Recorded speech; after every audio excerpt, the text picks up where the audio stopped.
এখনো মনে পড়ে সেই সন্ন্যাসীর কথা। কি গম্ভীর গলার আওয়াজ! সেই সুদূর তিব্বত থেকে তারা এসেছিল। তারা চাইছিল যে তাদের একটা দল তৈরি করতে। সারা পৃথিবীকে তারা নিজেদের বশে আনতে চেয়েছিল। তারা চেয়েছিল অমর হতে।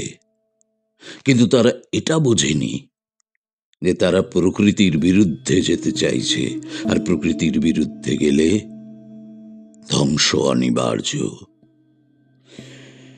তোমরা তো জানো যে তিব্বত হলো নিষিদ্ধ দেশ সমস্ত পৃথিবীর কাছে। সেখানের তন্ত্রমন্ত্র ঠিক কি ধরনের সে সম্পর্কে সঠিকভাবে কিছু জানা নেই কারো। আর তাই একটা অদ্ভুত রহস্য, ভয় ঘিরে আছে তিব্বতকে নিয়ে। আমি একবার এক দেবীকে চোখের সামনে দেখেছিলাম। ও, সে কি ভয়ঙ্কর মূর্তি! আজও মনে আছে সে এক ভয়ানক ঘটনা।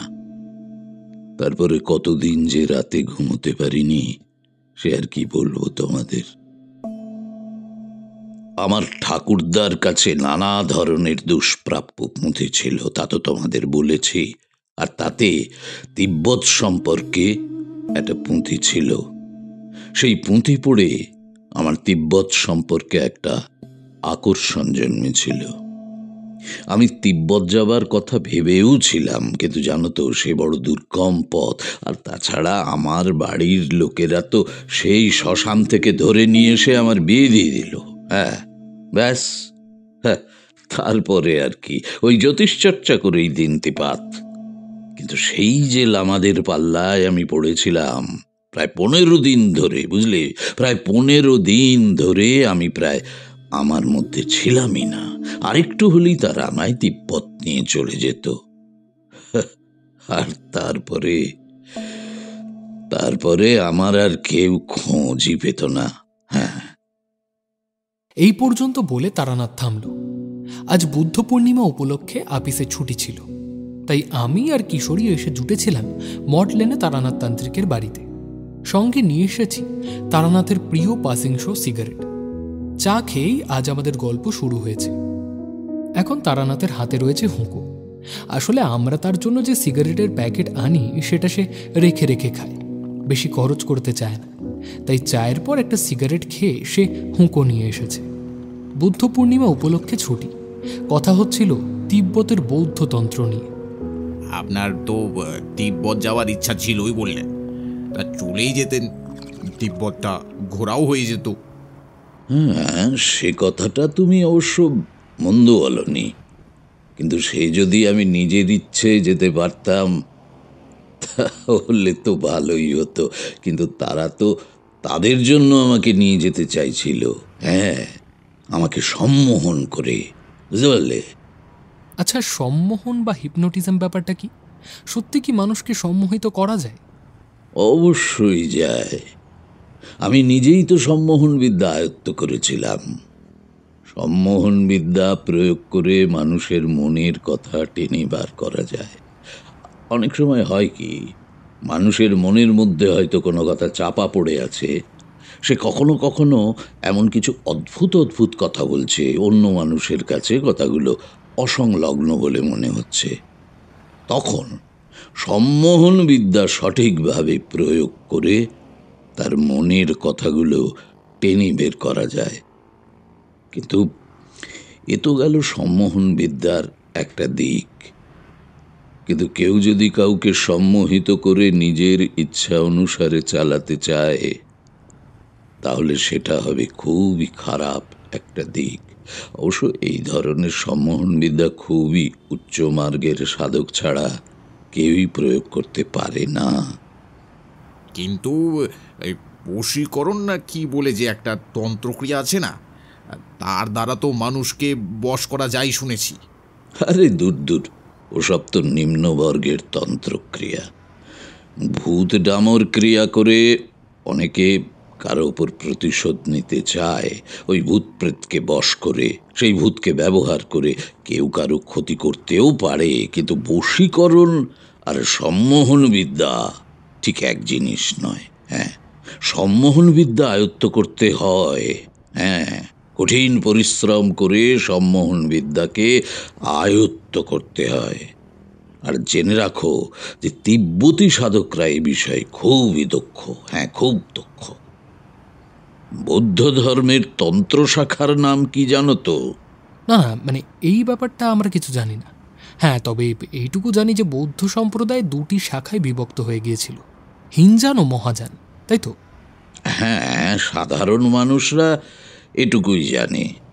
তবে যারা বৌদ্ধ ধর্ম সম্পর্কে আর একটুখানি পড়াশুনো করেছে তারা জানে এর আর একটা শাখা ছিল, সেটা হলো বজ্রযান। বজ্রযান হচ্ছে বৌদ্ধ ধর্মের একটি গোপন তান্ত্রিক শাখা। পরবর্তীকালে এই শাখাটি তিব্বতে ও ভারতে প্রসার লাভ করে। তোমরা তো জানো যে ভারতবর্ষ থেকে অনেকেই তিব্বতে গেছেন বৌদ্ধ ধর্ম সম্পর্কে পড়াশুনো করতে, কিন্তু অনেকেই ফিরে আসেননি। কেন ফিরে আসেননি বলো তো? কেন কেন? আসলে না, এইসব ব্যাপারে কে আর মাথা ঘামাতে যায় বলুন? আপনাদের মতো যারা যারা ওই জ্যোতিষ চর্চা করে তারাই হয়তো বলতে পারবেন। আরে না না, এটা কোনো জ্যোতিষ চর্চার বিষয়ই নয়। আসলে তিব্বত সম্পর্কে বেশি কিছু জানা যায় না, আর অজানাকে জানার আগ্রহ মানুষের সবসময় থাকে। তিব্বতে গিয়ে অনেকেই আর ফিরে আসে না, কারণ তারা তন্ত্রের ফাঁদে পড়ে যায়। হ্যাঁ, আমিও তো বেশি কিছু জানতাম না, কিন্তু যখন আমাদের সাথে কিছুদিন মেলামেশা করলাম তখনই ওদের সম্পর্কে অনেক কিছু জানলাম। কি জানলেন তাহলে? মানে সেটাই আজ বলুন, শুনি। হ্যাঁ, বলছি, দাঁড়াও।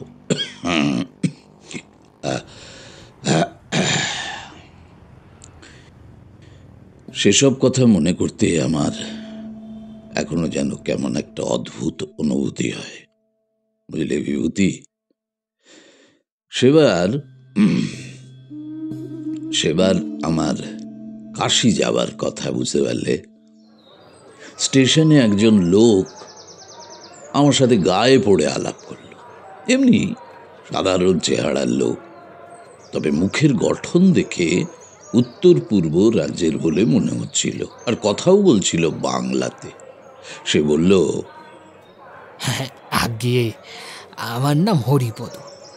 মশায়ের কি যজমান বাড়ি থেকে আসা হচ্ছে? আমি জানলে একটু অবাক হলাম। হ্যাঁ, আমি যজমান বাড়ি থেকে আসছি সেটা ও কি করে জানলো? তো তারপর নিজেই বুঝলাম যে পৈতেটা আমার ফতুয়ার মধ্যে থেকে উঁকি মারছে। তাতেই হয়তো এ বুঝেছে যে আমি যজমান বাড়ি থেকে আসছি। আর আমার সঙ্গে তো একটা ঝোলা থাকেই সব সময়। তো যাই হোক, হরিপদও আবার বলল, আগে আমিও ব্রাহ্মণ, তবে বুঝলেন কি না, গ্রামে গঞ্জে আর আগেকার দিনের মতন ব্রাহ্মণদের প্রতি ভক্তি শ্রদ্ধা নেই। তাই আমি চলেছি বিহারের দিকে। ওখানে এক ঘর যজমান আছে, যদি সেরকম সুবিধা পাই তো সেখানেই থেকে যাব। জামার ভিতর থেকে পৈতেটা দেখিয়ে সে আমাকে কথাগুলো বলল। তো আমি ভাবলাম যে ব্রাহ্মণ হয়ে তুমি ব্রাহ্মণদের পালনীয় নিয়মকানুন মানবে না, আর লোককে কথায় কথায় ব্রহ্মশাপ দেবে, তাহলে আর লোকের ব্রাহ্মণদের প্রতি ভক্তি শ্রদ্ধা থাকবে কি করে? তো সে যা হোক, লোকটার সাথে তর্ক করতে আমার ইচ্ছে হলো না একেবারেই। সে বলল, আমি যে জায়গায় যাব সেখানে একটা মেলা বসে, একটা মন্দির আছে তো নদীর ধারে। ওই মেলা উপলক্ষে নানা জায়গা থেকে তান্ত্রিকরা আসে, নদীর ধারে বসেই তারা সাধনা করে। তোমাদের বলতে ভুলে গেছি, ওই দিন আমার সঙ্গে যখন ওর কথা হচ্ছিল তার কিছুদিন পরই ছিল মকর সংক্রান্তি। জানো তো যে মকর সংক্রান্তিতে প্রয়াগে গঙ্গাসাগরে যেমন স্নানের ব্যাপার আছে, তেমনি যে কোনো নদীতেই মানুষ ওই দিন ভোরে পুণ্য স্নান করে। তো হরিপদ বলল, বিহারের সোন নদীর নাম শুনেছেন তো? আগামী মকর সংক্রান্তিতে সেখানে স্নানের জন্য গ্রামের লোকজন আসে, যেমন তেমনই সাধু সন্তরাও আসে। একবার তো আমি এক সাধুকে দেখেছিলাম, সাধনা করতে করতে এসে নিজের আসন ছেড়ে 2 হাত উপরে উঠে গেল। তার চারিদিকে কি যেন এক দিব্য জ্যোতি। তারপর তারপর সবাই তো সাধুকে একটু ছোঁয়ার জন্য হুড়োহুড়ি করতে লাগলো, কিন্তু সে বিরক্ত হয়ে সেখান থেকে চলে গেল। সব লোক তার কাছে যাওয়ার চেষ্টা করতেই কেমন যেন একটা কারেন্ট খেয়ে ছিটকে পড়লো। আমি অনেকটা তার পিছে পিছে গেলাম, কিন্তু একটা মাঠের মধ্যে গিয়ে সে অদৃশ্য হয়ে গেল। এই মকর সংক্রান্তিতে যদি উনি আসেন তাহলে আর ছাড়ব না, যেমন করেই হোক তার কাছে যাব। আপনি নিজের চোখে দেখেছেন যোগ বলে উনি আসন থেকে উঠে গিয়েছিলেন? হ্যাঁ, আপনি বিশ্বাস করছেন না? তাহলে চলুন আমার সঙ্গে। এই তো সামনেই মকর সংক্রান্তি, ওখানে অনেক সাধু আসে এই সময়। সোন নদীর সাথে গঙ্গার একটা সঙ্গম আছে, তো ওখানে স্নান করলেও পুণ্য হয়, অনেক শক্তিও লাভ করা যায়। শুনে খুব লোভ হলো, বুঝতে পারলে? আমার তো তখনও সংসার হয়নি, তো পিছু টান কিসের? কিন্তু তখন তো বুঝিনি, হ্যাঁ, যে হরিপদ আমাকে ফাঁদে ফেলছে। হ্যাঁ, আপনাকে ফাঁদে ফেলছে? আপনাকে কেউ ফাঁদে ফেলতে পারে এটা তো আমার বিশ্বাসই হয় না। আপনি তো তার দিকে তাকালেই তার মনের কথা বুঝে যেতেন, তাহলে কিভাবে? আরে না হে না, অত সহজ নয়। হ্যাঁ, আমিও তো মানুষ। হ্যাঁ, আমার মধ্যেও তো ওই ধরো মোহ, লোভ, সমস্ত কিছুই আছে। আর সেই জন্যই তো বড় কিছু আর করা হয়ে উঠল না জীবনে। তো যাই হোক, তবুও মনস্থির করতে পারছিলাম না। কিন্তু বিহার যাবার গাড়ির সময় এসে গেল। হরিপদ আমাকে তাড়া দিয়ে বলল, আরে চলুন চলুন। আরে আরে, কোথায় কোথায়? আর তাছাড়া টিকিট? আপনার টিকিট আমি কেটে নিয়েছি, এই যে। হ্যাঁ, আর চিন্তা করছেন কি? ওই সাধুকে দেখা হোক বা না হোক, সঙ্গমে পূর্ণ স্থান তো করতে পারবো। দেশের এমন যে কত পুণ্য স্থান আছে, আমরা তার সব জানিও না। বলতে বলতে ট্রেনও এসে গেল। উঠে পড়লাম দুজনে। ও হ্যাঁ, আগেই স্টেশন থেকে পুরি আর আলুর তরকারি কিনে আনা হয়েছিল। হরিপদর সাথে এটা সেটা গল্পের সঙ্গে সঙ্গে সেগুলো খেয়ে ফেললাম। দেখলাম হরিপদর নানা বিষয়ে জ্ঞান আছে, নানা জায়গা সে ঘুরে বেড়িয়েছে, নানা সাধু সঙ্গ করেছে। সে বলল, আমার বাড়ি ত্রিপুরা, জানেন, একবার চট্টগ্রাম গিয়েছিলাম। সেখানে বৌদ্ধদের মঠ আছে।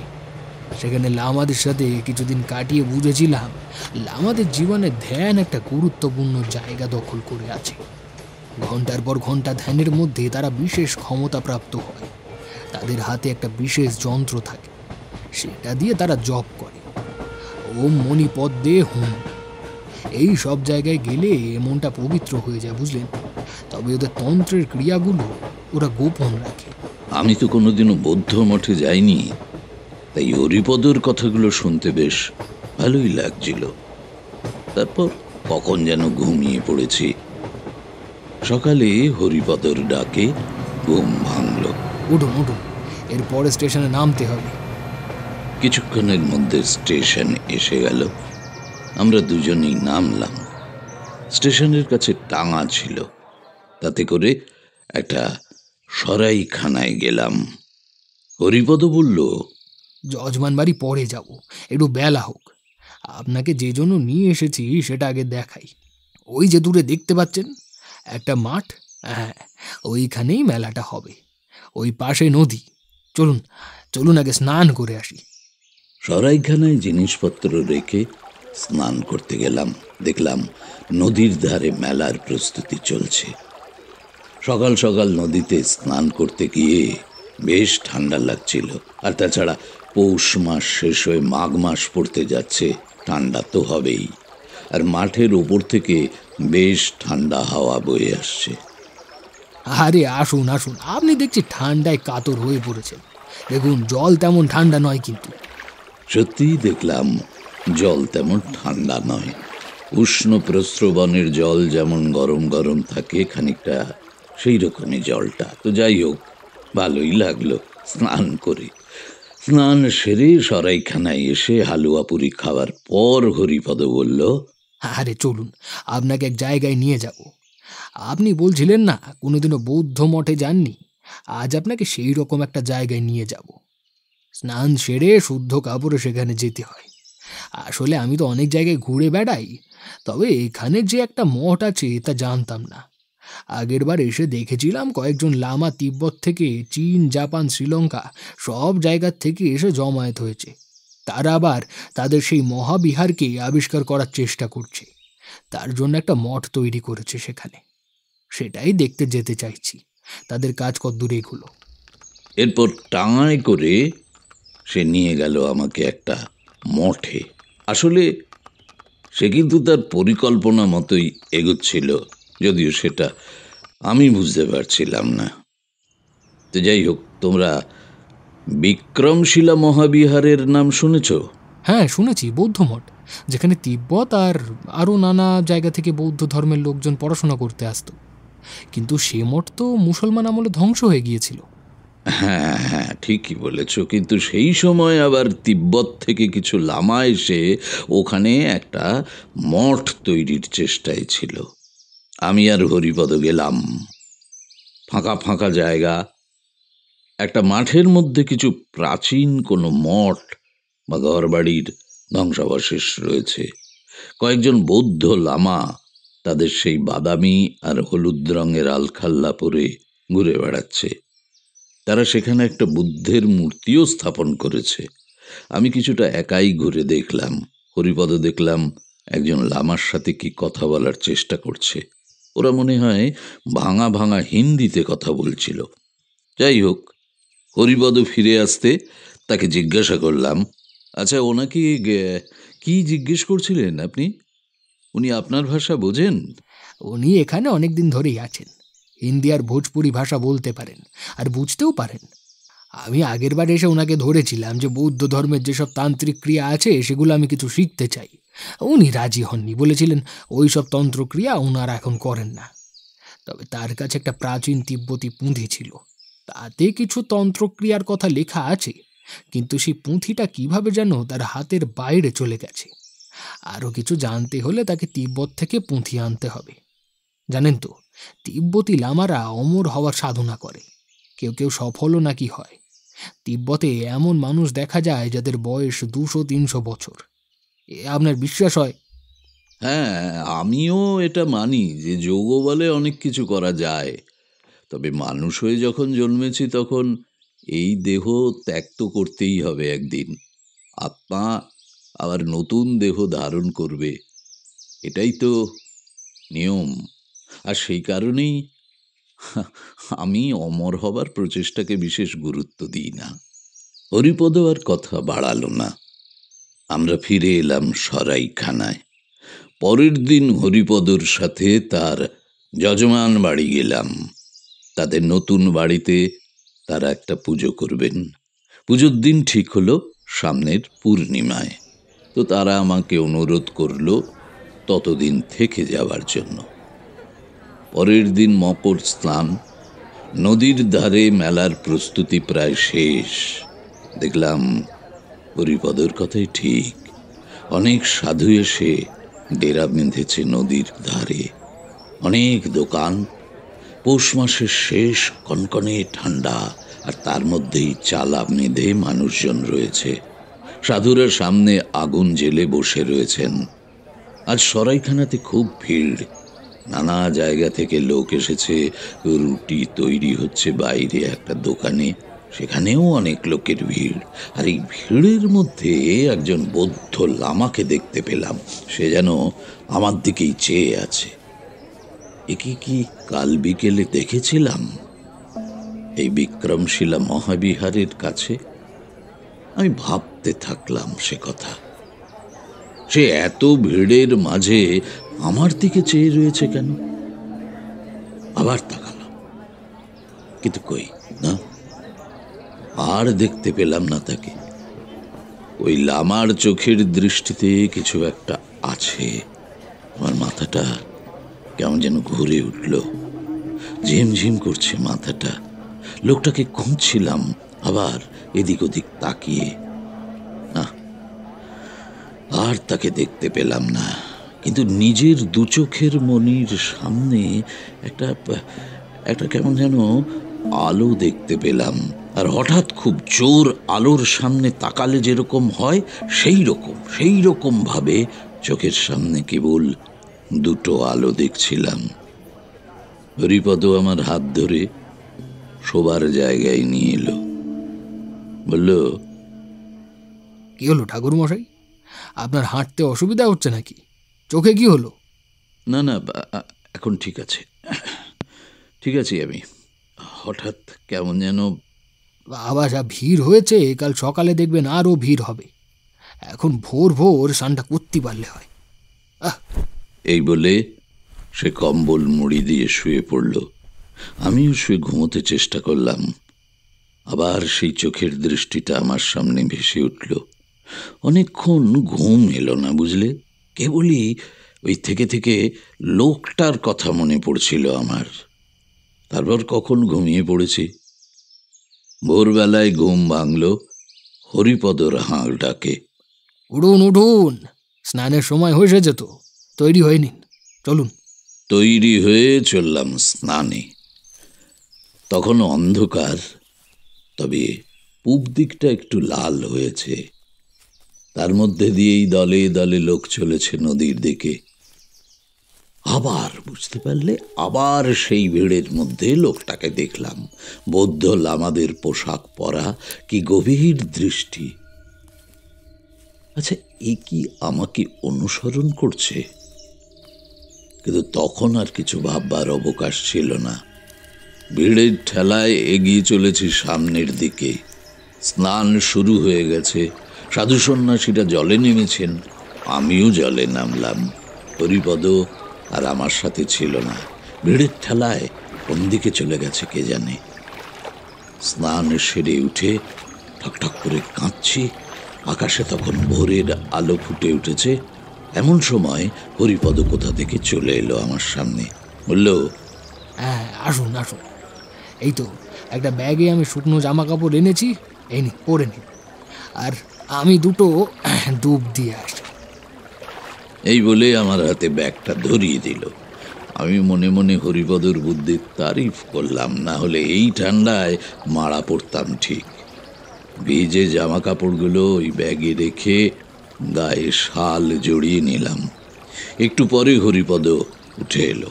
সেও জামা কাপড় ছেড়ে শুকনো জিনিস পরে নেয়। তারপর হরিপদ বলল, চলুন, আপনাকে একটা জিনিস দেখাবো, ওইদিকে। এই বলে সে আমাকে টেনে নিয়ে চলল নদীর আরেকটা ধারে। বেশ খানিকটা হাঁটার পর দেখলাম জায়গাটা একটু ফাঁকা ফাঁকা। এখনো দিনের আলো ফোটেনি, আর তার উপরে প্রচণ্ড কুয়াশা। দূর থেকে কিছুই বোঝা যাচ্ছে না। একটু কাছে গিয়ে দেখলাম হরিপদ খুব উত্তেজিত হয়ে বলল, দেখেছেন দেখেছেন, ওই ওই যে। প্রথমে আবছা আলোয় কিছুই দেখতে পেলাম না।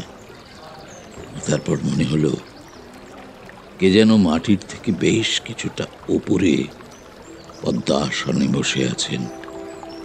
মনে হচ্ছে একটা যেন উঁচু টুলে কেউ বসে রয়েছেন, কিন্তু না না, তার কোমরের নিচে কিছুই অবলম্বন নেই। সম্পূর্ণ মাধ্যাকর্ষণের বিরুদ্ধে গিয়ে সে শূন্যে বসে আছে। চোখ বোঁজা, মণ্ডিত মস্তক, পরনে লামাদের পোশাক। আস্তে আস্তে সে নেমে এলো আমাদের চোখের সামনেই। তার চারিদিকে যেন কি একটা জ্যোতি। সে মাটিতে বসে আস্তে আস্তে চোখ খুলল, দাঁড়ালো, তারপর নদীর দিকে চলে গেল। নদীর উপর অনেক কুয়াশা, আর তাই আর তাকে দেখা গেল না। বুঝতে পারলাম অনেক যোগ বলে সেই জ্ঞান প্রাপ্ত হয়েছে। দেখলাম হরিপদ বিস্ফারিত চোখে তাকিয়ে রয়েছে, আর তারপর হাত জোড় করে নমস্কার করতে লাগলো বারবার। সে বলল, দেখলেন, আপনার খুব কপাল ভালো যে দেখতে পেলেন, সেই সঙ্গে আমিও। ওহ, কি অদ্ভুত শক্তি! হ্যাঁ, আর উত্তেজনাটা আমি বুঝতে পারছিলাম। আমি বহু শ্মশানে ঘুরেছি তো, সাধকদের ক্ষমতাও দেখেছি, তাই আমি খুব যে একটা অবাক হয়েছি তা নয়। যাই হোক, বিকেলের দিকে আবার বিক্রমশিলার দিকে গেলাম। না না, ওই লামাকে আর দেখলাম না। হরিপদ একজন লামার সাথে কিছু কথা বলছিল আর আমার দিকে আঙুল তুলে দেখাচ্ছিল। সে এসে আমাকে বলল, চলুন, ওদের ওইখানে একটা ঘর আছে মাটির নিচে, সেখানে কিছু দুষ্প্রাপ্য পুঁথি আছে, দেখবো আমরা। আর তিব্বত থেকে কয়েকদিন আগে একজন এসেছেন, তাকেও দেখব। এগিয়ে গেলাম হরিপদর সাথে। মাটির নিচে একটা ঘর, অন্ধকার, একটা প্রদীপ জ্বলছে। ঘরটা আলো আন্ধারি মতো। আবছা আলোয় মনে হচ্ছে ঘরের কোণের দিকে কার মূর্তি। প্রথমে চোখে পড়ল একটা কালো পাথরের তৈরি বুদ্ধ মূর্তি, আর তার সামনেই প্রদীপ জ্বলছে। তার সামনে একটা ঘণ্টা। তার কিছুটা পরে একটা মূর্তি বসে আছে, লোল চর্ম এক বৃদ্ধ, তার কোনো নড়াচড়া নেই। আমরা বুদ্ধ মূর্তিকে প্রণাম করে সেই মূর্তির সামনে গেলাম। কে যেন কানের পাশ থেকে আমাদের বসতে বলল। দেখলাম অন্ধকার হলেও বৃদ্ধের চোখটা জলজল করছে। আমরা তার সামনে বসতেই কে যেন অদ্ভুত স্বরে বলে উঠল। মনে হলো ওই সন্ন্যাসীটি বলছেন, আমার চোখের দিকে তাকাও, তাকাও, তাকাও। স্বরটা এমন ছিল যেন মনে হচ্ছিল যেন কেউ আদেশ দিচ্ছে আমাদের। জলদ গম্ভীর স্বর, অমান্য করার কোনো উপায় নেই। কতক্ষণ ওখানে বসেছিলাম জানি না। নিজেকে হারিয়ে ফেলেছিলাম কিছুক্ষণের জন্য। আমি যেন দেখতে পাচ্ছিলাম একটা সরু গলি দিয়ে হেঁটে যাচ্ছি। অন্ধকার, পাশের বাড়িগুলো কালো কালো ছাউনি দেওয়া। একটা লোক আমার সামনে খুব দ্রুত হাঁটছে। আমি তাকে অনুসরণ করছি, আর শেষ পর্যন্ত একটা জায়গায় থামলাম। সেখানে এক সাদা পাথরের দেবী মূর্তি। তিনি পা মুড়ে পদ্মের উপর বসে আছেন। তার এক হাতে বজ্র, গলায় সাদা মালা, দুপাশে দুটি সিংহ হাঁ করে আছে। আমাদের চেনা কোনো দেবীর মূর্তি তো এটা নয়। দেবীর এক হাতে বরাভয়, আর সেই বরাভয় দানকারী হাতের দিকে তাকিয়ে হঠাৎ যেন ভেঙে গেল ধ্যানটা। নিজের মন থেকে কে যেন বলে উঠল, চলে যাও, চলে যাও, এ জায়গা বিপজ্জনক। সামনের সেই বৃদ্ধের দিকে তাকিয়ে দেখি সেই বৃদ্ধের চোখ বন্ধ। হরিপদর দিকে তাকিয়ে দেখি সে চোখ বন্ধ করে ধ্যানের ভঙ্গিতে বসে আছে। তার কাঁধে হাত দিয়ে ডাকলাম আমি, শুনছেন, শুনছেন, উঠুন, এবার চলুন, কি হলো, উঠুন। সে চোখ খুলে তাকালে হাতের ইশারায় উঠতে বললাম তাকে। সেই আলো আঁধারে চোখটা একটু সয়ে গেছিল। তাকিয়ে দেখলাম সেই বৃদ্ধর সামনে একটা প্রাচীন তালপাতার পুঁথি রয়েছে খোলা অবস্থায়। একটু ভালো করে দেখার চেষ্টা করলাম, কিন্তু ভাষাটা চেনা নয়। বৌদ্ধ পুঁথি সাধারণভাবে পালি ভাষায় লেখা হতো। যাই হোক, আস্তে আস্তে বেরিয়ে এলাম, কিন্তু মাথাটা কেমন যেন ভোঁ ভোঁ করছে। হরিপদরও একই অবস্থা। কিরকম একটা যেন ঘোরের মধ্যে রয়েছে সে। মাথার মধ্যে সেই বৃদ্ধের মুখটাই ঘুরছিল, কি যেন এক অন্তর্ভেদী দৃষ্টি। রাতে শুয়ে স্বপ্নও দেখলাম যেন সেই নদীর ধারে উঁচুতে বসেছিল যে লামা, তিনি নদীর দিকে এগিয়ে যাচ্ছেন আর পিছন ফিরে আমাকে ডাকছেন। হ্যাঁ, আমি তার পিছু পিছু গিয়ে নদীর ধারে গেলাম। তিনি জলের ওপর দিয়ে হেঁটে চলে গেলেন, কুয়াশার মধ্যে মিলিয়ে গেলেন, আর আমি তাকে দেখতে পেলাম না। যাই হোক, পরদিন হরিপদর সেই যজমানের বাড়ি গেলাম। সেখানে গিয়ে দেখি তারা সব মুখ শুকনো করে বসে আছে। হরিপদ তাদের জিজ্ঞাসা করল, কি হয়েছে তোমার? এইরকম ভাবে বসে আছো কেন? তো গৃহকর্তা বললেন যে তাদের বাড়ির উঠোনে মাটির সরাই করে কে যেন কটা শুকনো জবা ফুল, কয়েক গোছা চুল, পাখির পালক আর সিঁদুর মাখা কটা বটপাতা রেখে গেছে। তো সেটা দেখে তারা ভয় পাচ্ছে। হরিপদ গৃহকর্তাকে জিজ্ঞাসা করল, তোমার কোনো শত্রু আছে? না, সেরকম কিছু তো নেই। তবে এই জায়গা নিয়ে আমার জ্ঞাতিদের সাথে অনেক দিনের ঝগড়া ছিল। আমি যে জায়গায় বাড়িটা বানিয়েছি, আমার আমার আমার সৎ ভাইরা সে জায়গা দাবি করেছিল। তারপর মামলা মোকদ্দমা করে ব্যাপারটা মিটেও যায়। তারা এখান থেকে পাট উঠিয়ে দেশের বাড়িতে চলে গেছে। একটু খুলে বলো তো, তাহলে ব্যাপারটা বোঝা যায়। হ্যাঁ, আপনারা বসুন, বলছি, একটু জল মিষ্টি খান। গৃহকর্তার স্ত্রী দুটো করে বড় বড় লাড্ডু আর জল আমাদের সামনে রেখে গেল। এরপর গৃহকর্তা বলতে শুরু করলেন, আসলে আমার বাবার 2 বিয়ে। চাকরি সূত্রে এখানে তিনি থাকতেন। এখানেই আমার মাকে বিয়ে করেছিলেন। দেশের বাড়িতে তার একটা সংসার ছিল। আমরা বরাবর এখানেই থাকতাম। বাবা মারা যাওয়ার পর তার ওই পক্ষের ছেলেরা এসে এই অংশটি দাবি করতে থাকে। কিন্তু বাবা আইনত এই জমিটা আমাকে দিয়ে গিয়েছেন। মামলা হলে আমরাই জিতি। তারা দেশে চলে যায়।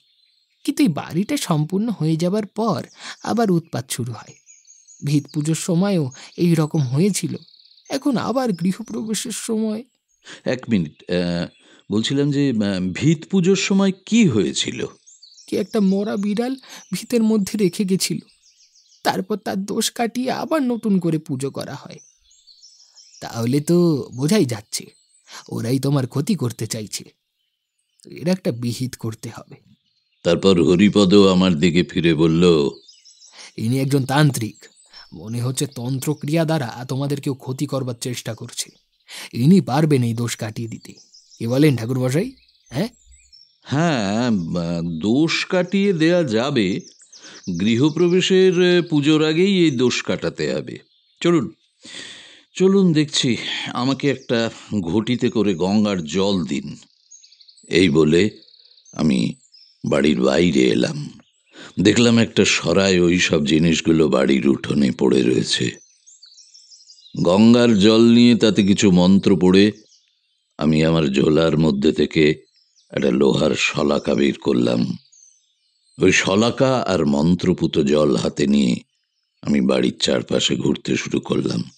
জলটা অল্প অল্প করে মাটিতে ফেলছিলাম আর মন্ত্র পড়ছিলাম। লোহার শলাকাটা দিয়ে বাড়ির চারপাশে 4টে চিহ্ন এঁকে দিলাম। তারপর গৃহকর্তাকে বললাম, এই মন্ত্রপুত জল আগামী 7 দিন ধরে বাড়ির চারপাশে ছড়িয়ে দেবেন। হ্যাঁ, অবশ্যই স্নান করে শুদ্ধ বস্ত্র পরিধান করে আর একটা তুলসী গাছ লাগাবেন উঠোনে। ব্যাস, তাহলেই হবে। ঠিক আছে ঠাকুরমশাই, কিন্তু এটার কি হবে? ওটা যারা ফেলেছে সেটা তাদের কাছেই ফেরত যাবে, ও নিয়ে চিন্তা করবেন না। গৃহকর্তা আমার দিকে চেয়ে রইল। কথাটা তার বোধগম্য হলো না মনে হয়, কিন্তু বেশিক্ষণ দেরি করতে হলো না। একটা কুকুর এসে ওই সরাটায় মুখ লাগিয়ে শুঁকতে লাগলো। তারপর মুখে করে তুলে বাইরে নিয়ে গেল। আমি ওই জায়গায় গঙ্গার জলের ছিটে দিয়ে দিলাম। গৃহকর্তা আমার দিকে হাঁ করে চেয়েছিল। এবার সে আমার পায়ে পড়ে গেল, বলল, আপনি আমাকে ক্ষমা করুন। আমি আপনাকে অবিশ্বাস করেছিলাম।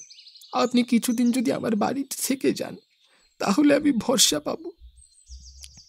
এরপরে তারা সমাদরে তাদের আগের বাড়ি নিয়ে গেল। কিন্তু সেটা অফিসের কোয়ার্টার, সেখানে বেশি লোকের থাকার তো জায়গা নেই।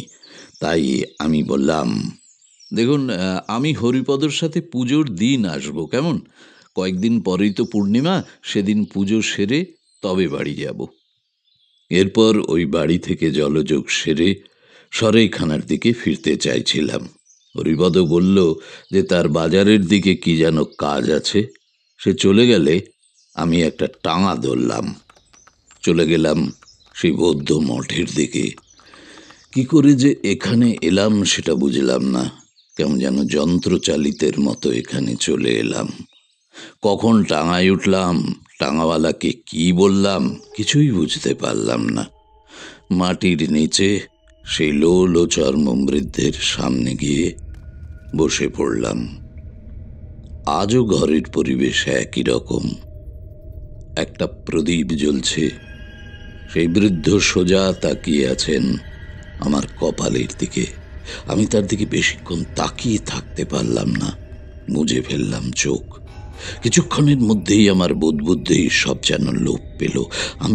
আমি যে কোথায় আছি, আমি কে, কিছুই আমার মনে থাকলো না। কে যেন আমার কানের পাশে বলল, তুমি এখন আমার বসে এসে গেছো, তোমাকে যা বলবো তাই করবে, ওই ঘন্টাটা বাজাও। কিন্তু আমার হাত পা সব স্থবির হয়ে গেছে, হাত নাড়াতে পারছি না। আমি চোখ খুলে ফেললাম, দেখলাম চারদিকে অন্ধকার। কেবলমাত্র ওই বৃদ্ধের চোখ দুটো আমি দেখতে পাচ্ছি। তার কপালের মাঝখানে একটা নীলাভ ও জ্যোতি ঠিকরে বেরোচ্ছে। সেই আলোতে আমার চোখ ধাঁধিয়ে গেল। সেই গম্ভীর গলা আবার বলে উঠল, তুমি এখন সম্পূর্ণভাবে আমার আয়ত্তে, আমি যা বলবো তুমি তাই করবে, বাজাও ঘন্টা। আমি ঘন্টাটা বাজিয়ে দিলাম। ঘন্টা বাজতে লাগলো, ডং ডং। সমস্ত ঘরে সেই ঘন্টার প্রতিধ্বনি হতে লাগলো। আমি আমার কানে হাত দিয়ে কান চেপে ধরলাম। আবার কানে এলো সেই সন্ন্যাসীর গলা, তুই একজন ক্ষমতাশালী সাধক, তুই তিব্বতী তান্ত্রিক হবার যোগ্য। অমর হওয়ার যে সাধনা, সে ভীষণ কঠিন সাধনা। সেই কঠিন সাধনার দীক্ষা আমি তোকে দেব, কিন্তু তোকে আমার কথা মতন চলতে হবে। তুই এখন ওই পুঁথিটা আমার সামনে এনে দে। আমি যন্ত্রচালিতের মতো সেখান থেকে উঠে গিয়ে ঘরের কোণ থেকে একটা জীর্ণ তালপাতার পুঁথি তার সামনে রাখলাম। ওই পুঁথির অর্ধেক অংশ হারিয়ে গেছে, ওইখানে ওই অমর হবার মন্ত্র পদ্ধতি লেখা আছে। বাকি অংশটা তুই খুঁজে এনে দিবি। কথাগুলো শুনছিলাম আমি, কিন্তু হঠাৎ করেই আমার পৈতেটায় আমার হাত পড়ে গেল। আবার আমার হাতে পায়ে যেন সার ফিরে এলো। আমি ছিটকে সেই ঘর থেকে বেরিয়ে এলাম। উপরে উঠে যেন আলোর দিকে তাকাতে পারছিলাম না, চোখে ধাঁধা লেগে যাচ্ছিল। আশেপাশে কয়েকজন লামা ঘুরে ফিরে বেড়াচ্ছে। হঠাৎ হরিপদ আমার সামনে চলে এলো, বলল, কি হলো ঠাকুরমশাই? আমি জানতাম আপনি এখানে আসবেন। এখানে একবার যে আসে তাকে বারবার এখানেই আসতে হয়। এই জায়গাটা আর একটা অদ্ভুত টান আছে, কে বলেন? এ কথা বলে সে কেমনভাবে যেন হাসল। আমার তখনও ঘোর ঘোর ভাবটা কাটেনি। মাথাটা যেন শূন্য, চিন্তা করার কোনো শক্তি নেই। আমার অতীত কিছুই মনে পড়ছে না। আমার মাথার ঘন্টা বাজিয়ে কে যেন বলল, পালা পালা এখান থেকে, না হলে তোর অতীত সব ভুলে যাবি। আমি হঠাৎই প্রবল বেগে মাথা ঝাঁকিয়ে বলে উঠলাম, না না না না না না না না না, এটা হতে পারে না। আমার নাম কি যেন, কি, হ্যাঁ হ্যাঁ, তারানাথ। হ্যাঁ, তারানাথ চক্রবর্তী। হ্যাঁ, বাবার নাম নিবাস। এইভাবে সব মনে করার চেষ্টা করলাম। মনে পড়লো, হ্যাঁ মনে পড়লো, সবই মনে পড়লো। কিন্তু ওই লামার চোখ দুটো যেন কেমন ভয়ঙ্কর ভাবে মনে পড়তে লাগলো। আগুনের ভাটার মতো সেই চোখ। হরিপদ আমার হাতটা ধরে নিয়ে যেতে চাইলো, কিন্তু আমি ছুটে বেরিয়ে এলাম। হরিপদ আমার পেছনে কিছু দূর ছুটতে লাগলো। আমি যেন কিসের একটা ঘোরের মধ্যে ছুটে চলেছি, শুনতেই পাচ্ছি না কিছু। আমার সামনে শুধু সেই আগুনের ভাঁটার মতো চোখ দুটো। কি করে কখন যেন সরাইখানা থেকে জিনিসপত্র নিয়ে স্টেশনে এসে ট্রেনে চেপে বসেছি, কিচ্ছু মনে নেই। তারপর এক সময় ট্রেনের ঝাঁকুনিতে মনের ঘোর ভাবটা একটু কাটলো। আর তাছাড়া ট্রেনের মধ্যেও খুব ভিড় হইচই। একটা লোকের মাথায় একটা ট্রাঙ্ক আমার মাথায় লাগলো, আর ট্রেনের তীব্র হুইসেল আমার মাথাটা অনেক পরিষ্কার করে দিল। বুঝতে পারলাম যে আমি একটা ট্রেনের মধ্যে কষ্ট করে দাঁড়িয়ে আছি, কিন্তু কখন ট্রেনে উঠলাম সেটা ভাবতে গিয়ে মাথাটা আবার ভোঁ ভোঁ করে উঠল। যাই হোক, বহু কষ্ট করে একটা সিটে একটু বসার জায়গা পেলাম। তো হঠাৎ মনে হলো ট্রেনে উঠে তো পড়েছি, ঠিক ট্রেনে উঠেছি তো। সামনের লোকটিকে জিজ্ঞাসা করে আশ্বস্ত হলাম, বাড়ির দিকেই যাচ্ছি। পৌঁছলাম পরদিন বাড়ি। বাড়িতে সবাই আমাকে দেখে খুব খুশি। অনেকদিন বাদেই বাড়ি ফিরলাম তো। তখন ঠাকুরদা মারা গেছেন, কিন্তু তার সংগ্রহে রাখা বইগুলো একটা তোরঙ্গে রাখা ছিল। রাতে ঘুমানোর সময় আবার সেই চোখটা দেখতে পেলাম। মনে পড়ে গেল আমি কেন বাড়ি এসেছি।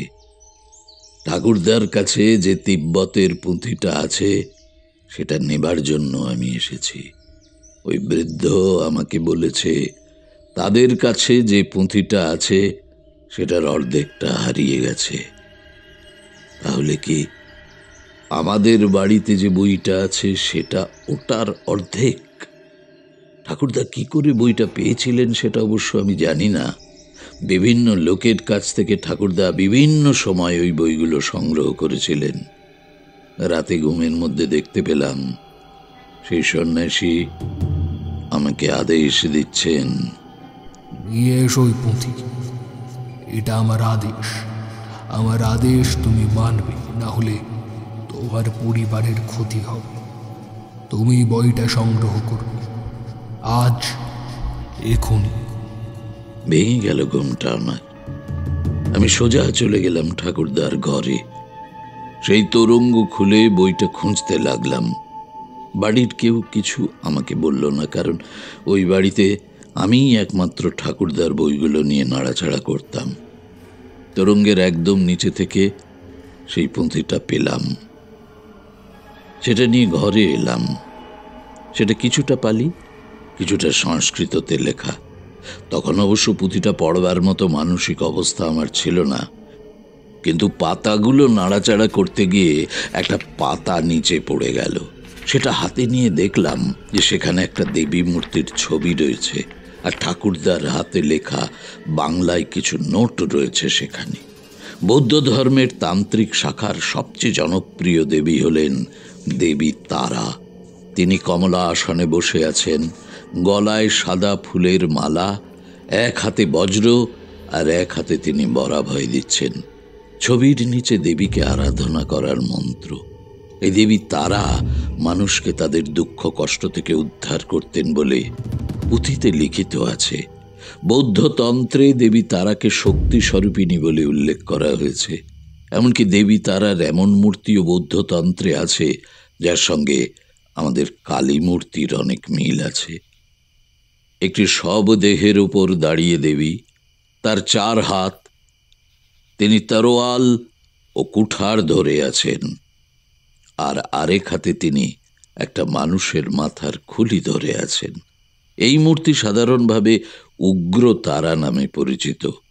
এই দেবী অন্য নামেও পূজিত হতেন, যেমন ভ্রুকুটি, মামাকি, লোচনা ইত্যাদি।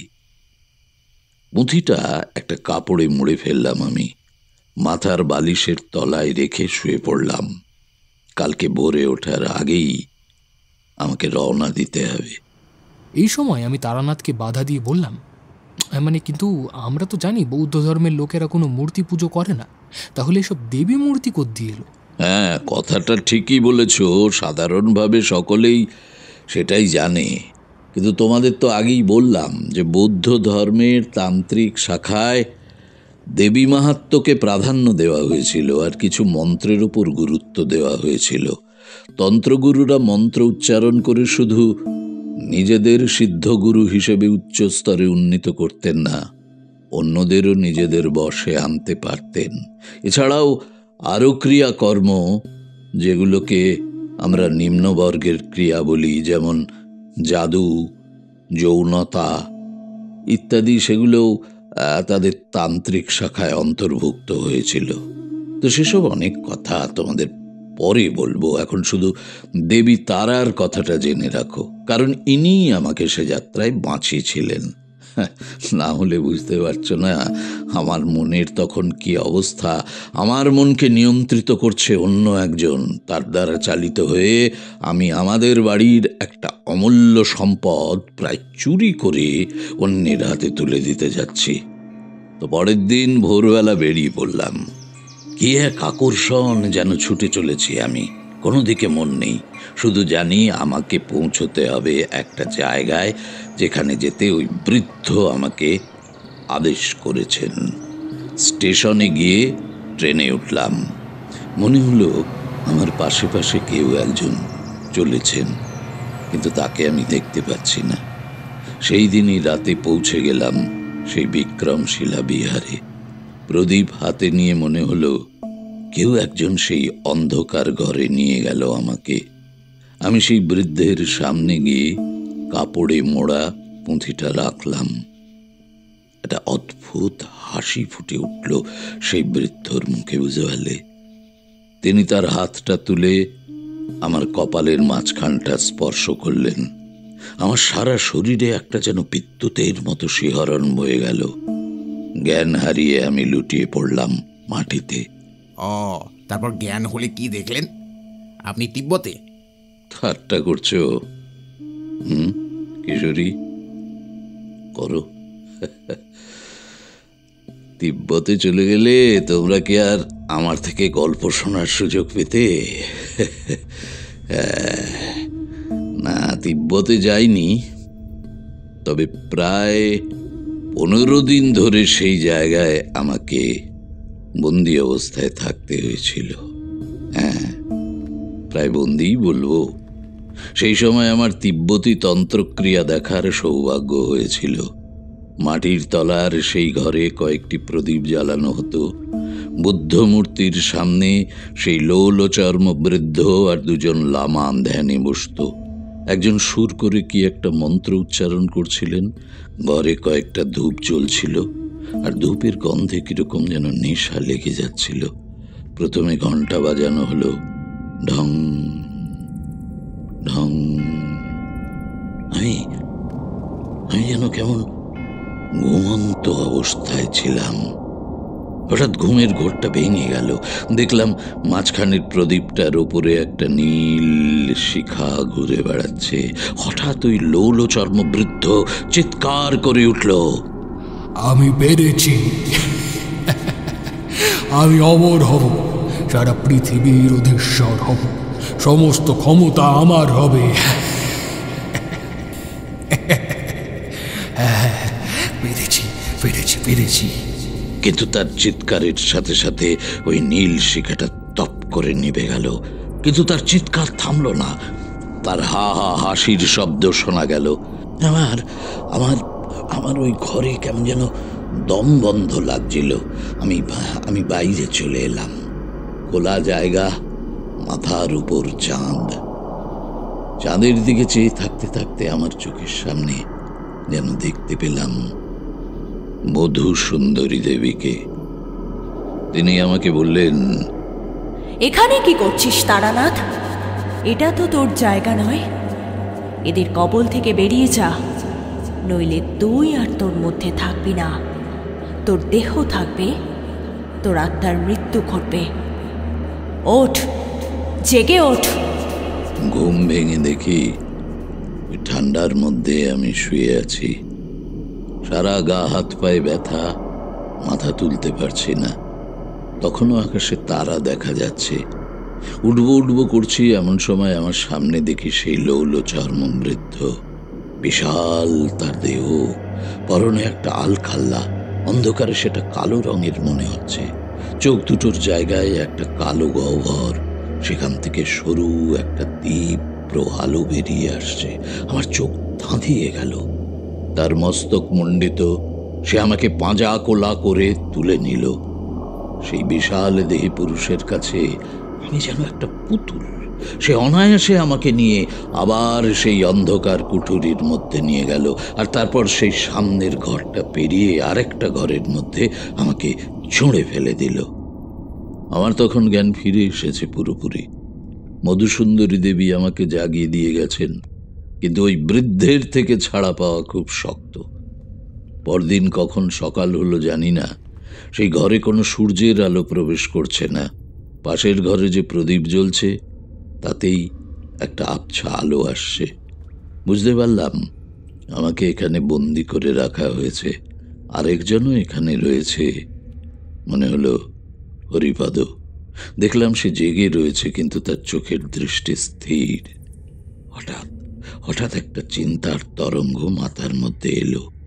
কে যেন ডাকছে, চলে আয়, চলে আয়। এমন সেই কণ্ঠস্বর যে অমান্য করার উপায় নেই। উঠে দাঁড়ালাম। অন্যরাও দেখি উঠে দাঁড়িয়েছে। সবাই পাশের ঘরে চলে গেলাম। সেই বৃদ্ধর সামনে গিয়ে বসলাম। সেই চোখ, গভীর দৃষ্টি, সে ঠোঁট নাড়ছে না, কিন্তু আমরা সবাই তার কথা শুনতে পাচ্ছি। তোরা সবাই আমার বশে, তোদেরকে আমি অমর করে দেব। তোদের নিয়ে আমি একটা আলাদা পৃথিবী বানাবো, সেখানে আমি হব অধীশ্বর। তোরা সবাই তাকা আমার দিকে। আমরা তাকালাম, কিন্তু তার দু চোখে কেমন একটা জ্যোতি। সে মাটির থেকে অন্তত 2 হাত ওপরে বসে আছে। তার ডান হাতটা অস্বাভাবিক লম্বা, আর সেই ডান হাতের তর্জনী দিয়ে সে প্রত্যেকের কপাল ছুঁয়ে দিচ্ছে। কিন্তু আমার কপাল ছুঁতে এলেই আমি মাথাটা সরিয়ে নিলাম। আমি জানি সে আরো বেশি করে আমাদের সম্মোহিত করে রাখতে চাইছে, কিন্তু না, আর আমি সম্মোহিত হব না। মধুসুন্দরী দেবী আমাকে কিছুটা জাগিয়ে দিয়ে গেছেন। এবার বাকিটা আমার প্রচেষ্টা। আমি কপাল সরিয়ে নিতেই তার মুখের ভাব ভয়ঙ্কর হয়ে উঠল। 2 আঙুল আমার চোখের দিকে এগিয়ে এলো। অন্ধ করে দেবে নাকি? হ্যাঁ? আমি তার 2 আঙুল ধরে প্রাণপণে বাধা দিলাম। কঠিন লোহার মতো তার আঙুল। তার মুখটা এখন পিশাচের মতো লাগছে। আহ, চোখ দিয়ে যেন আগুন বেরোচ্ছে। সে বাকিদের দিকে তাকিয়ে বলল, আর ওকে মেরে অজ্ঞান করে দে। তারা সবাই আমাকে মারতে শুরু করে দিল। তারপরে টানতে টানতে নিয়ে গিয়ে ওই পাশের কুঠুরিতে গিয়ে ফেলে দিল। আমি তখন প্রায় আধমরা, কিন্তু প্রাণপণে চাইছি জেগে থাকতে। জ্ঞান হারালেও আবার আমাকে সম্মোহনের কবলে নিয়ে নেবেও। প্রায় সারাদিনই ওখানে পড়ে থাকলাম। কখন দিন কখন রাত বুঝতে পারছি না। এক মনে মধুসুন্দরী দেবীর জপ মন্ত্র বলার চেষ্টা করছি, কিন্তু সব এলোমেলো হয়ে যাচ্ছে। এই পর্যন্ত বলে তারানাথ একটু দম নিল। হুঁকো একটা টান দিল। কিশোরী বলল, আচ্ছা, আপনি তো কিছু খেতেন না, বাঁচলেন কি করে না খেয়ে? বলছি বলছি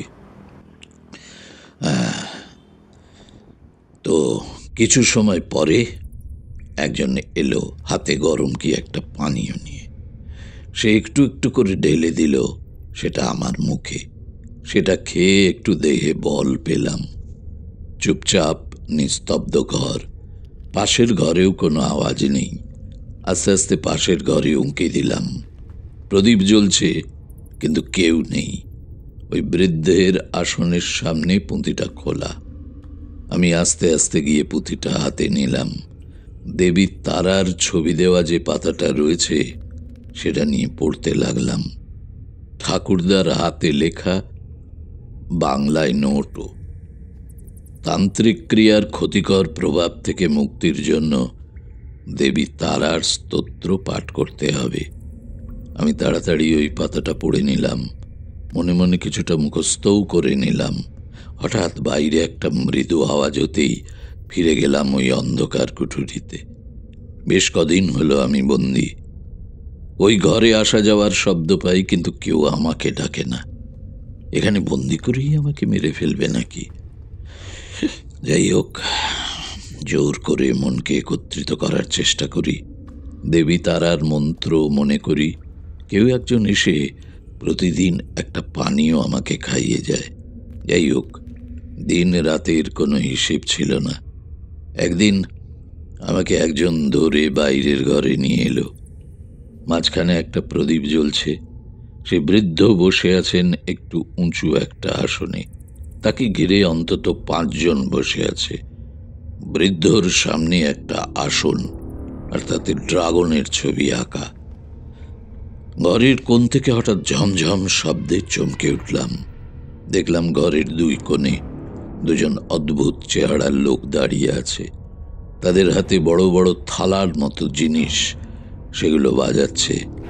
বৃদ্ধর হাতে একটা জপ ও মন্ত্র, সেটা সে ঘোরাচ্ছে আর কি একটা মন্ত্র বলে চলেছে। হঠাৎ সে আমার দিকে তাকালো, বিড় বিড় করে কি বলতে বলতে আমার কপালে আঙুল ছোঁয়াতে এলো, আর আমি সঙ্গে সঙ্গে দেবী তারার মন্ত্র জপ করা শুরু করে দিলাম। সে আমার দিকে তাকিয়ে আছে, আমিও তার দিকে। দুই শক্তির মধ্যে যেন একটা যুদ্ধ চলছে। হ্যাঁ, আমি তার মন্ত্রে সম্মোহিত হচ্ছে না দেখে সে ক্ষেপে উঠল, চিৎকার করে উঠল, তোর মৃত্যু নিশ্চিত। আমি এখনই তোকে মেরে ফেলব। আমার ক্ষমতা তুই জানিস না। এই বলে সে দুহাত দিয়ে আমার গলা টিপতে এলো, কিন্তু তখনই তার সামনে আবির্ভাব হলো দেবী তারার। তিনি দেখা দিলেন ভীষণ দর্শন এক দেবী রূপে। তার 4 হাত, এক হাতে বজ্র, এক হাতে তরোয়াল, আর এক হাতে একটা কুঠার, আর অন্য হাতে মানুষের মাথার খুলি। তিনি বজ্র ছুড়ে দিলেন ওই বৃদ্ধর দিকে। চারদিক আলো হয়ে উঠল। বৃদ্ধের শক্তিও কম নয়, তিনি ওই বজ্র হাতে ধরে ফেললেন, আর তারপরে তিনি মাটি থেকে কি যেন তুলে ছুড়ে দিলেন দেবীর দিকে। একটা ড্রাগন, তার মুখ দিয়ে আগুন বেরোচ্ছে।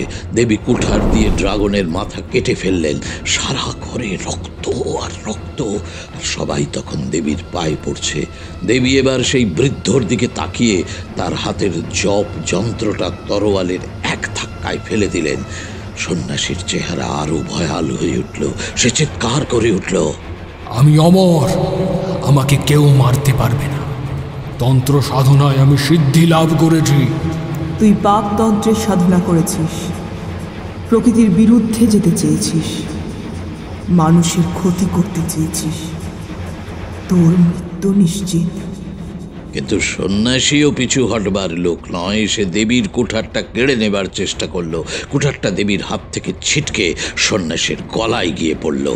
সন্ন্যাসীর মুন্ডুটা গিয়ে কোথায় যে পড়ল সেটা দেখতে পেলাম না।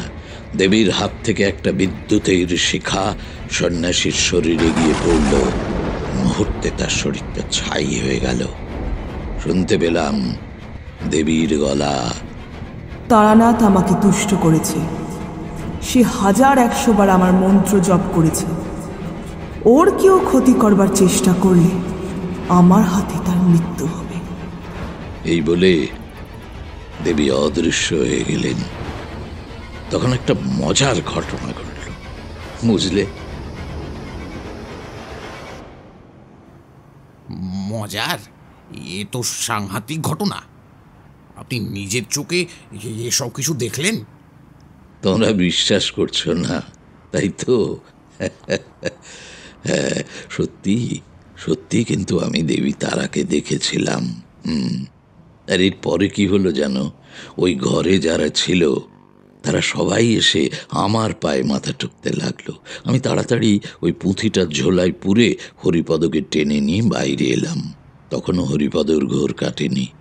সেই রাতে আর কোথায় কি পাবো বলো, হাঁটতে শুরু করলাম। হ্যাঁ, তবে একবার পিছন ফিরে দেখলাম জায়গাটা আবার যেন সেই প্রাচীন ধ্বংসাবশেষের মতো হয়ে গেছে। ভোরবেলা যজমান বাড়িতে পৌঁছলাম। গৃহকর্তা তো চিন্তায় পড়ে গিয়েছিল আমরা আসছি না দেখে। আগের দিন বিকেলে পূর্ণিমা লেগেছিল। গৃহকর্তা বলল, আসুন আসুন, আপনারা আগের দিন এলে না, চিন্তায় পড়ে গিয়েছিলাম। আপনাদের দেখে মনে হচ্ছে অনেক দূর থেকে আসছেন। আসুন, একটু বিশ্রাম করুন, আমি পুজোর জোগাড় করছি। হরিপদ তখনও ঠিক স্বাভাবিক হয়নি। যাই হোক, আমরা স্নান সেরে একটু বিশ্রাম নিয়ে পুজোয় বসলাম। না, আর কোনো বিঘ্ন ঘটল না। সময় মতো পুজো শেষ হলো। গৃহকর্তা বলল, যাক, সব ভালোই ভালো মিটে গেল। একটা কথা আপনাদের জানানো হয়নি। আমার বাবার গ্রামের বাড়ির থেকে একজন এসেছিলেন। তার মুখ থেকেই খবর পেলাম যে আমার সৎ ভাইয়ের বাড়ির সব গরুগুলো নাকি হঠাৎ মরে গেছে। এমন কেন হলো বলুন তো ঠাকুর মশাই? ওই যে সরায় করে ওই সব পাঠিয়েছিল তোমার ক্ষতি করতে, তাই তার নিজেরই ক্ষতি হলো।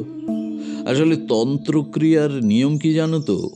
তন্ত্রক্রিয়ার নিয়ম হলো, যে করছে সে যদি ঠিকমতো ক্রিয়া পালন না করে আর অন্যের ক্ষতি করতে চায়, তাহলে উল্টে তার নিজেরই ক্ষতি হয়। বুঝতে পারলে? হ্যাঁ, তাই তো দেখলাম। কি যে বিভৎস অভিজ্ঞতা হলো কাল রাত। হরিপদকে হাতের ইশারায় চুপ করতে বললাম। গৃহকর্তা বাইরে চলে গেলে হরিপদ হঠাৎ করে আমার পায়ের তলায় বসে বলতে লাগলো, আমাকে ক্ষমা করুন, এসব আমার পাপের ফলে হয়েছে। অমর হবার স্বাদ জেগেছিল। এক লামা আমাকে বলেছিল তারা এক বিশেষ ধরনের তন্ত্র সাধনা করতে চান। তার জন্য কয়েকজন বিশেষ ক্ষমতা সম্পন্ন লোক চাই। তারা অবশ্য পরীক্ষা করে দেখবেন যে তারা এই কাজের যোগ্য কিনা। এই বাড়িতে আপনি যেদিন ওই মন্ত্র পড়া জল ছিটিয়ে বাড়ির চারিপাশে ঘুরছিলেন, সেদিন থেকেই তারা আপনার উপর নজর রেখেছিল। তবে তন্ত্রক্রিয়া ঠিকমতো না হলে কি ভয়ানক কাণ্ড ঘটে তা তো নিজের চোখেই দেখলাম। না না না, না, আরও পথে নেই। এই নাক মুলছি, হে কান মুলছি। এই বলে সে সত্যি নিজের নাক কান মুলল। তো আমি বললাম, ভয় নেই তোমার। সম্মোহনের ফলে তুমি ওই সবের ফাঁদে পড়েছিলে। সম্মোহন কেটে গেলে সব ভুলে যাবে তুমি। সম্মোহন কেটে গেলে মানুষের সম্মোহনের সময়কার ঘটনা সব ভুলে যায়? তাহলে আপনার সব কথা মনে আছে কি করে? না, আমি তো সেভাবে সম্মোহিত হইনি। মধুসুন্দরী দেবীর আশীর্বাদ আমার উপরে আছে। আমাকে পুরোপুরি বশ করার ক্ষমতা কারও নেই, বুঝলে? কারও নেই। চলো হে বিভূতি, মনে হচ্ছে আমরা এতক্ষণে সম্মোহিত হয়েছিলাম। এবার উঠি। আচ্ছা ঠাকুরমশাই, আপনি আমাদের সম্মোহিত করে রাখেননি তো যে দিন কয়েক অন্তর অন্তর না এলেই মনটা কেমন ছটফট ছটফট করে? সেটা তোমরাই ভেবে দেখো। হ্যাঁ